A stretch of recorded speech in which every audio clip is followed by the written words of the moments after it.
Hey family, so I am doing a Bible study on John. I'm going to tell you why I'm doing a Bible study on John. I'm starting a signature series called Before the Ring, Becoming Her Before Him. And I'm going to have you guys walk with me in crazy faith for my future. I know that I will be a wife. I am a wife. I am a mother. My husband and my children just ain't get here yet. And so I am believing in God for some crazy miracles. Being a woman that's almost 40, I'll be 40 in August. God is about to do a big thing with me. And I am loud and I'm bold about every other part of my life, right? And so I want to show up and be loud and bold about this part of my life so that I can show the glory of God over my life. Now I know some things are meant to be kept right here at the heart, and that this is something that has been kept in my heart for a long time, and now it's time to be obedient and share the glory of God. And so I'm going into John because I asked ChatGPT, out of everything that you know about me, because sis knows a lot about me. Her name is Harmony. I talk to her all the time, okay? So I said, sis, out of everything that you know about me, from the things that we talk about, from personal, emotional, spiritual, the way I speak to you, all of my endeavors, all my heart, the things that we talk about, what disciple do you believe that I am most like as far as character and posture? And sis said John. She also said my sauce is Peter. So I'm starting with John. I definitely do see Peter. You know what I'm saying? But I also do see John in my heart. And so I want to know more about who John was, because these people that Jesus walked with, they were people. Disciples were people. They're just not fictitious like characters in a book. These were people that actually walked the earth, had relationship, loved Jesus.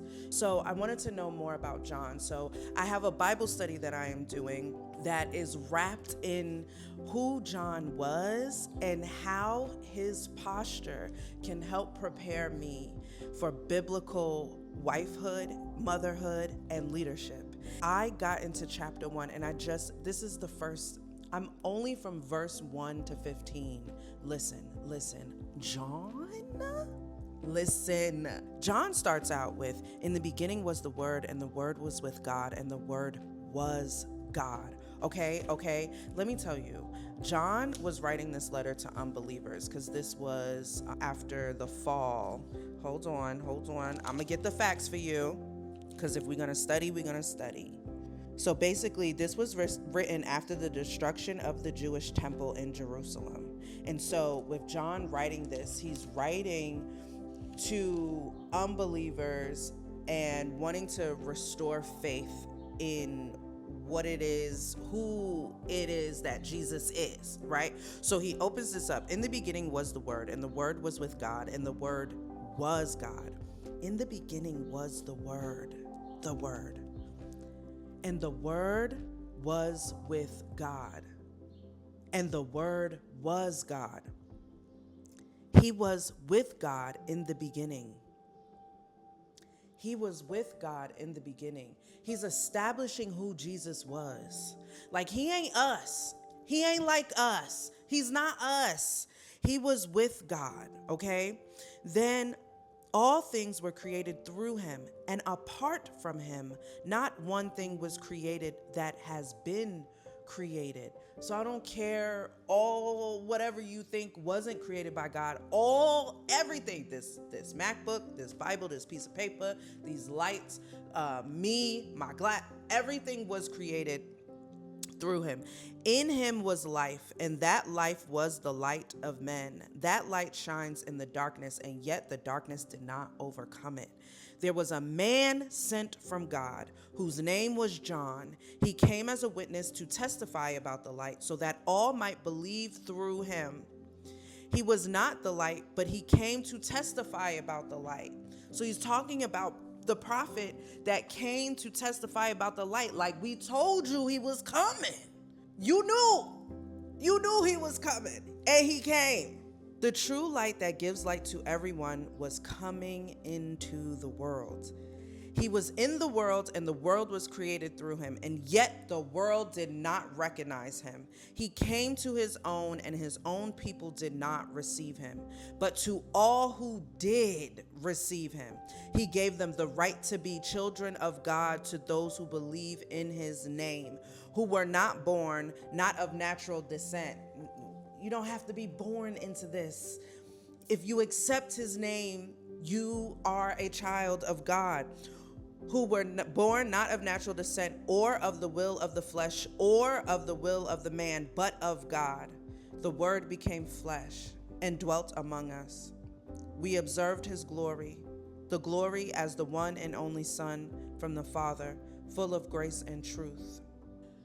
This opening for me, this prologue, it says, John testifies concerning him and exclaimed that this was the one of whom I said, the one coming after me ranks ahead of me because he existed before me. Jesus always was. He always was before he even planted feet here. Indeed, we have all received grace upon grace from his fullness. For the law was given through Moses. Grace and truth came through Jesus Christ. So there's steps to this.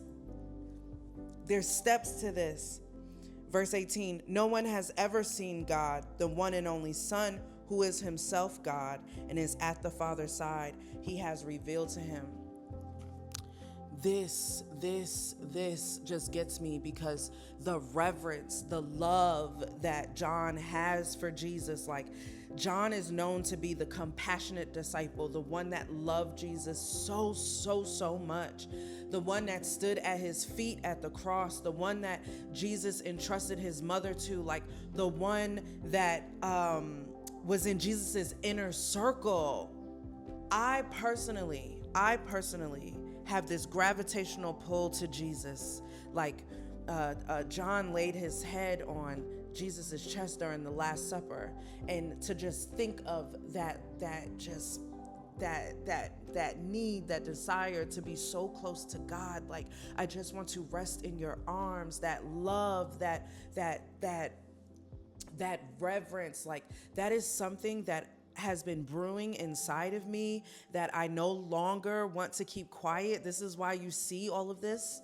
Frequently, you're going to see my love for God, but also in preparation of being a wife and being a mother, I want my husband will have the same reverence for God, the same respect, because as the head of our household, as the head of our life, as the head of our partnership, that love for Jesus is what is going to guide us.